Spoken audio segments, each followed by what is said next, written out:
नमस्कार, मैं विनीत कुमार आप सबका स्वागत करता हूँ मेरे YouTube चैनल नॉलेजफुल पर। आज हम चर्चा करने जा रहे हैं जिस विषय के बारे में उसके बारे में एक पहला वीडियो भी मैं डाल चुका हूँ और आज का विषय है कैसे समझें भारतीय संविधान के इतिहास को, जिसका भाग 2 है। जिसमें आज जो सबसे महत्वपूर्ण बात है इसमें जो मैंने शामिल की है, अपने सब्सक्राइब करें। यदि आपको पसंद आए तो इसको लाइक और शेयर जरूर करें। अभी चर्चा करते हैं हम कैसे समझें भारतीय संविधान के इतिहास को। भारतीय संविधान की जो ऐतिहासिक यात्रा है इसमें तात्कालिक प्रभाव और उस पर मूल संविधान पर प्रभाव और वर्तमान पर प्रभाव की बात की गई है। जब भी आप संविधान के इतिहास को पढ़ते हैं तो आप अमूमन उसको याद करने की कोशिश करते हैं, इसकी वजह से आपसे अमूमन गलतियां होती हैं।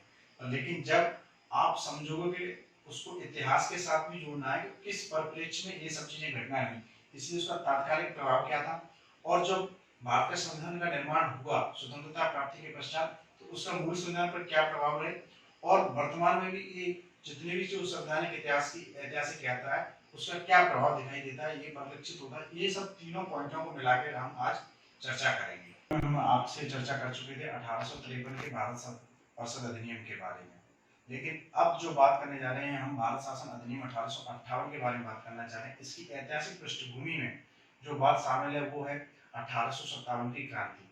जिस प्रकार से लगातार 1857 की क्रांति से जो बात उभर कर के सामने आई वो बात मुख्य थी कि किस प्रकार से कंपनी के शासन से जो भारतीय जनता थी वो असंतुष्ट हो चुकी थी। ऐसी स्थिति में भारत शासन अधिनियम 1858 लाया गया और उसमें कंपनी के शासन को पूर्णतः समाप्त कर दिया गया। तो इसमें जो सबसे फर्स्ट पॉइंट आता है कि 1857 क्रांति के फलस्वरूप ब्रिटिश क्राउन ने भारत का शासन कंपनी के हाथों से ले लिया। जब भी कभी भी आप अभी भी वर्तमान में भी देखते हैं कि जब भी फेलियर होता है तो कहीं ना कहीं हम उस प्रशासक को हटाने की कोशिश करते हैं या उस संस्था को समाप्त करने की कोशिश करते हैं और वही प्रक्रिया यहाँ पर ब्रिटिशर्स ने की है। सेकंड बात आती है कोर्ट ऑफ डायरेक्टर तथा बोर्ड ऑफ कंट्रोल समाप्त कर दिया। पिछले वीडियो में मैंने आपको बताया था 1784 के जो पिट्स इंडिया एक्ट था उसमें कोर्ट ऑफ डायरेक्टर तथा बोर्ड ऑफ कंट्रोल शुरुआत की गई थी, लेकिन वही जब कंपनी को टोटली फेलियर हो गया और भारत में जिस प्रकार से 1857 की क्रांति या जो सैनिक विद्रोह था उसके पश्चात इन दोनों पदों को समाप्त करके भारत राज्य सचिव का पद प्रदान कर दिया गया। भारत राज्य सचिव, जो भारत राज्य सचिव था वो मंत्रिमंडल ब्रिटिश मंत्रिमंडल का एक सदस्य था, लेकिन उसकी सहायता 15 सदस्यीय भारत परिषद का गठन किया गया। ये बहुत जरूरी था क्योंकि जब भी किसी भी शासक को शासन करना होता है तो उसको कहीं न कहीं अपने कर्मचारियों की आवश्यकता होती है और उसी में ये भारत परिषद का कार्य भी था। ब्रिटिश संसद का सीधा नियंत्रण स्थापित हो जाता है। जब ब्रिटिश ईस्ट इंडिया कंपनी समाप्त हो जाती है तो उसके बाद सीधा सीधा नियंत्रण ब्रिटिश संसद का हो जाता है और जब ब्रिटिश संसद का सीधा नियंत्रण स्थापित होता है तो कहीं ना कहीं जो ब्रिटिश सम्राट था वही भारत का भी सम्राट घोषित हो जाता है, जिसकी वजह से मुगल सम्राट के पद को समाप्त कर दिया जाता है, जो कि 6 पॉइंट में शामिल की गई बात है। और 7वें पॉइंट में भारतीय गवर्नर जनरल को वायसराय की उपाधि दे दी गई थी। जो अभी तक जो भारत में गवर्नर जनरल हुआ करता था वो ईस्ट इंडिया कंपनी के समय में हुआ करता था, लेकिन जैसे ही ब्रिटिश संसद का सीधे नियंत्रण में जब भारत का शासन आता है तो इसमें भारतीय गवर्नर जनरल को वायसराय की उपाधि दे दी जाती है और ये ब्रिटिश क्राउन का प्रतिनिधि होता है भारत में। और उस समय भारत के वायसराय लॉर्ड कैनिंग को बनाया जाता है और इसका मुख्य जो कार्य था वो प्रतिवर्ष भारत की नैतिक व आर्थिक प्रगति की रिपोर्ट ब्रिटिश संसद के समक्ष प्रस्तुत करना हुआ करता था और उसके साथ साथ ये भारत में शासन का पूर्ण नियंत्रण भी करता था। 1858 के पश्चात जब धीरे धीरे ब्रिटिश संसद का नियंत्रण स्थापित हो गया तो उसके पश्चात प्रशासन में ब्रिटिश मॉडल को अपनाया जाने लगा और धीरे धीरे उसमें भारतीयों को भी शामिल करने की जो प्रक्रिया जो 1833 के चार्टर एक्ट के पश्चात शुरू हो चुकी थी उसमें भारतीय परिषद अधिनियम 1861 भी उसी ऐतिहासिक यात्रा में एक कड़ी है जिसमें भारत सरकार की मंत्रिमंडलीय व्यवस्था का शुभारंभ होता है। भारत में जो आज में भी वर्तमान में के परिप्रेक्ष्य में अनुच्छेद 74(1) में जो कार्यपालिका है उसमें प्रधानमंत्री की अध्यक्षता में एक मंत्रिमंडल की व्यवस्था दी गई है जो कि अनुच्छेद 74(1) में है। तो इस प्रकार से वर्तमान में भी प्रभावी है। तो यहाँ पर हम देख सकते हैं किस प्रकार से ऐतिहासिक जो यात्रा है वो कहीं ना कहीं वर्तमान को इस स्थिति में लेके आई है। दूसरा पॉइंट आता है कार्यकारी परिषद में सदस्य 4 से बढ़ाकर 5 कर दिए जाते हैं। अब तक जो सदस्य थे उसमें विधि सदस्य 1 था, लेकिन अब इसमें 3 प्रशासनिक सदस्यों को जिनको अनुभव 10 वर्ष तक का था उसके साथ साथ 2 विधि सदस्य भी लाए गए। तीसरा पॉइंट आता है इसमें वायसराय की विधान परिषद में न्यूनतम 6 और अधिकतम 12 सदस्यों के मनोनयन की व्यवस्था की गई। अब धीरे धीरे प्रशासन में भारतीयों को शामिल करने की बात जहां चल रही है, तो उसमें लगातार विधान परिषद में भी 6 से बढ़ाकर के 12 तक सदस्यों के मनोनयन की व्यवस्था की जाती है। और इसी मनोनयन की व्यवस्था के तहत बनारस के राजा, पटियाला के महाराज तथा संत दिनकर राव को भारतीय परिषद में, विधान परिषद में मनोनयन किया जाता है। इस स्थिति में वायसराय को अध्यादेश की शक्ति इसी अधिनियम के द्वारा प्रदान की जाती है, जो कि धीरे धीरे चलकर भारत के मूल संविधान में भी शामिल किया गया, जिसमें संघीय स्तर पर राष्ट्रपति को अनुच्छेद 123 के तहत ये आपातकाल में अध्यादेश की शक्ति यह शक्ति राष्ट्रपति को दी गई है। और वहीं प्रांतीय स्तर पर अनुच्छेद 213 के तहत राज्यपाल को यह शक्ति प्रदान की गई है। तो इस प्रकार हम समझ सकते हैं कि जो अध्यादेश का जो नियम है या अध्यादेश की जो परंपरा है, वो ब्रिटिश काल से ही लगातार भारतीय संविधान में बनी रही है। छठवां पॉइंट आता है संविभागीय प्रणाली। जो मंत्रिमंडलीय व्यवस्था है, उसमें किसी भी जो विभागों का वितरण होता है वो आज भी होता है और पूर्व में भी होता था, और उसकी शुरुआत 1861 के इस द्वारा किया गया है। और जो उस बात और आती है कि विकेंद्रीकरण की प्रक्रिया शुरू होती है। इससे पूर्व के एक्टों में आपने पढ़ा था कि किस प्रकार से भारत में जब गवर्नर जनरल का पद दे दिया जाता है बंगाल के गवर्नर जनरल को, तो उसके पश्चात जो अन्य प्रेसिडेंसीज थी, जैसे मद्रास थी, बॉम्बे थी, आगरा थी, इन सभी प्रेसिडेंसीज के जो गवर्नर्स थे, उनसे कानून बनाने की प्रक्रिया या कानून बनाने की शक्ति को इन्होंने छीन लिया था और उसको गवर्नर जनरल में निहित कर दिया था। लेकिन इसके पश्चात विकेंद्रीकरण की प्रक्रिया शुरू होती है, उसमें इन सभी गवर्नरों को भी कानून बनाने की शक्ति प्रांतीय स्तर पर प्रदान कर दी जाती है। तो इस प्रकार से आपने 1861 के अधिनियम को समझ सकते हैं। इसके पश्चात लेते हैं भारतीय परिषद अधिनियम 1892। इससे पूर्व मैं आपको इसके बारे में ज्यादा चर्चा करूं, लेकिन आपको बताना चाहता हूं कि 1885 में भारतीय राष्ट्रीय कांग्रेस की स्थापना हो जाती है, क्योंकि जो 1857 के पश्चात लगातार जो असंतोष पैदा हो रहा था भारतीय राजनीति में, तो उसी के एक पहलू के रूप में कांग्रेस की स्थापना के पश्चात मैं यहाँ पे आपसे जस्ट एक क्वेश्चन पूछना चाहूंगा कि आप बता सकते हैं कि भारतीय राष्ट्रीय कांग्रेस का पहला अधिवेशन कहाँ पे हुआ था और उसकी अध्यक्षता किसने की थी? ये बड़ा ही आसान सा क्वेश्चन है, लेकिन जस्ट फॉर आपकी जो क्वेरी है और आपकी जो जिज्ञासा है उसको बढ़ाने के लिए ये क्वेश्चन है। तो धीरे धीरे 1885 के पश्चात राष्ट्रीय कांग्रेस ने लगातार प्रस्ताव पारित किए, और उन्हीं सबसे कहीं ना कहीं मोटिव जो निकल के सामने आया वो भारतीय परिषद अधिनियम 1892 में दिखाई देता है। तो विधान परिषद का जो विस्तार करना और अधिक शक्तिशाली बनाना, क्योंकि लगातार राजनीति में भारतीयों के जो आगमन हो रहा है और भारतीयों के अंदर जो राष्ट्रीय चेतना का जागरण हो रहा है, तो उसमें उनको लगातार प्रशासन के साथ जोड़ना ब्रिटिशर्स की मजबूरी बन चुकी थी। दूसरा पॉइंट इसमें शामिल होता है कि केंद्रीय प्रांतीय विधान परिषदों का विस्तार किया गया, जिसमें 40% गैर सरकारी सदस्य होने थे। अब लगातार यहाँ पर विस्तार की बात की जा रही है, क्योंकि कहीं न कहीं ब्रिटिश शासक चाहते थे कि प्रशासन के हर स्तर पर और इवन दैट विधान स्तर पर भी भारतीयों को शामिल किया जाए। तीसरे पॉइंट बात की गैर सरकारी सदस्यों की नियुक्ति अप्रत्यक्ष चुनाव प्रावधान से, लेकिन चुनाव शब्द का प्रयोग नहीं। इसमें जो सबसे बड़ी महत्वपूर्ण बात आती है कि भारत में जो चुनाव की प्रक्रिया है वो यहीं से शुरू होती है। इससे पूर्व जब भी हम बात करते हैं तो चुनाव की बात नहीं आती है, पर लेकिन इसमें जो अप्रत्यक्ष एवं सीमित चुनावी जो प्रावधान है, यद्यपि उस समय भी चुनाव शब्द का प्रयोग नहीं किया गया है, पर लेकिन कहीं न कहीं ये बात भारत के जो इतिहास में जो लोकतांत्रिक व्यवस्था की जो शुरुआत होती है वो कहीं न कहीं 1892 के अधिनियम के पश्चात दिखाई देने लगते हैं। उसके जो बीज हैं पॉइंट उसमें है वायसराय को सप्रशत विधान परिषदों बजट के बारे में प्रश्न पूछने का अधिकार दिया गया। इससे पूर्व में भी बजट की परिचर्चा भारत में 1861 के पश्चात शुरू हो जाती है। तो ये जो परिचर्चा है इसमें बजट में लगातार अब क्वेश्चन पूछना शुरू हुआ कि कहीं न कहीं कहाँ पर से रेवेन्यू आ रहा है, कहाँ जा रहा है, तो इसके बारे में प्रश्न पूछने का अधिकार दिया गया, लेकिन ये अधिकार सीमित थे। इसके बारे में आगे आगे धीरे धीरे ये बात बढ़ेगी और आप अगले जो जितने भी अधिनियम आएंगे उनमें इसके बारे में देखेंगे। तो ये जो बात मैं पहले भी कह चुका हूँ कि यह अधिनियम कांग्रेस के अधिवेशनों में पारित प्रस्तावों का परिणाम माना जाता है। तो लगातार 1885 के बाद उदार प्रवृत्ति वाले जो राजनीतिक थे उन्होंने कहीं न कहीं जिन प्रस्तावों को पारित किया, उसके पश्चात ब्रिटिश संसद ने कहीं न कहीं उनकी स्वीकार्यता बढ़ी और ब्रिटिश शासकों ने उसको इस अधिनियम के द्वारा परिलक्षित किया। अधिनियम 1909 की इसे के पूर्व जो ऐतिहासिक जो परिदृश्य रहा है वो भारत में बड़ा ही टिपिकल उस समय का रहा है।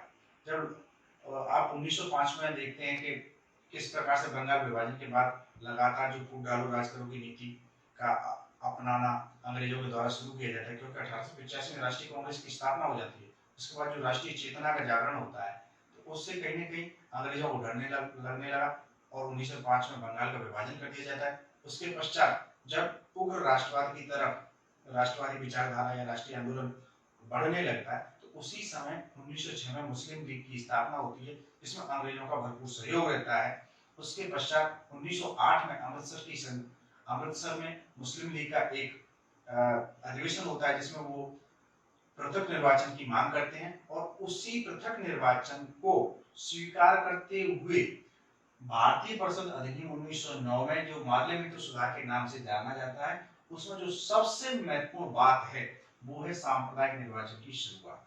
जो भारत में पहली बार जाति वर्ग व धर्म के आधार पर पृथक निर्वाचन की प्रणाली की शुरुआत करते हैं और यह प्रभाव उस समय भी तत्कालीन राजनीति में भी हिंदू मुस्लिम एकता के विघटन की शुरुआत करता है और वही बात आगे चल के मुस्लिम लीग का वर्चस्व भारतीय राजनीति में बढ़ा देता है, जिससे कहीं न कहीं चलकर द्विराष्ट्र का सिद्धांत और पाकिस्तान का जन्म और आरक्षण के प्रावधान, जो कि आज भी वर्तमान राजनीति में भी कहीं न कहीं दिखाई देते हैं। लगातार आप देख सकते हैं कि किस प्रकार से जो हिंदू मुस्लिम एकता या वर्ग विभेद, जातियों के अलग-अलग मांग है, इसके आधार पर जो आरक्षण है और उसके साथ-साथ जो सांप्रदायिक तनाव है और उसके बाद जो दंगे दिखाई देते हैं, वो उनकी नींव अंग्रेजों के द्वारा 1909 में डाली गई, जिसमें इसीलिए लॉर्ड मिंटो को सांप्रदायिक निर्वाचन का जनक माना जाता है।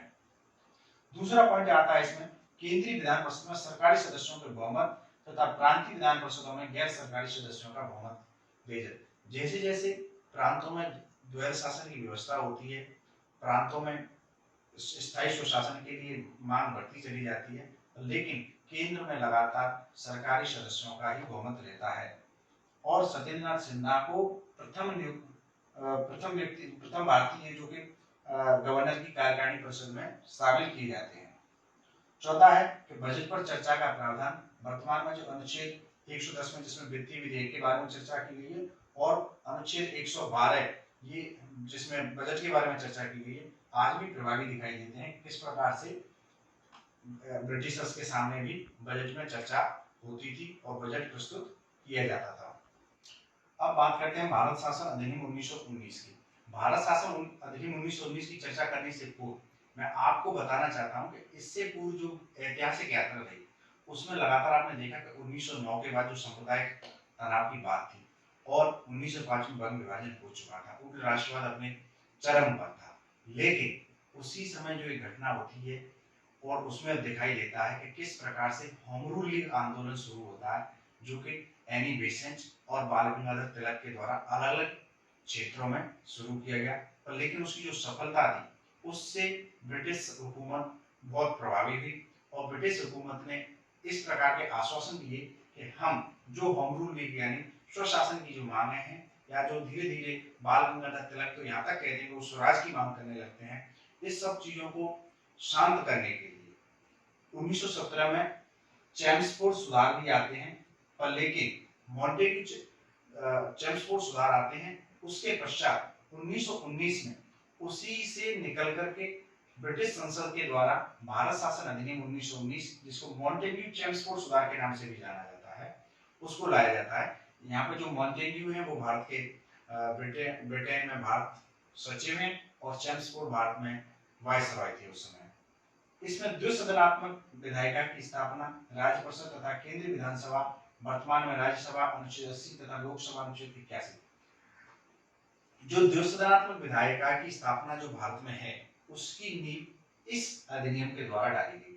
आप वर्तमान में भी देखते हैं कि केंद्र में जो संसद है उसमें दो सदन है, पहला सदन है राज्यसभा और दूसरा सदन है लोकसभा। और ये जो उस समय अंग्रेजों के समय पर राज्य परिषद तथा केंद्रीय विधानसभा के रूप में थी और वर्तमान में भी अनुच्छेद 80 राज्यसभा से संबंधित है और अनुच्छेद 81 लोकसभा से संबंधित है। तो इस प्रकार आप देख सकते हैं कि इतिहास और वर्तमान किस प्रकार से एक दूसरे से जुड़े हुए हैं और गुथे हुए हैं। तीसरा पॉइंट आता है इसमें प्रत्यक्ष निर्वाचन की व्यवस्था।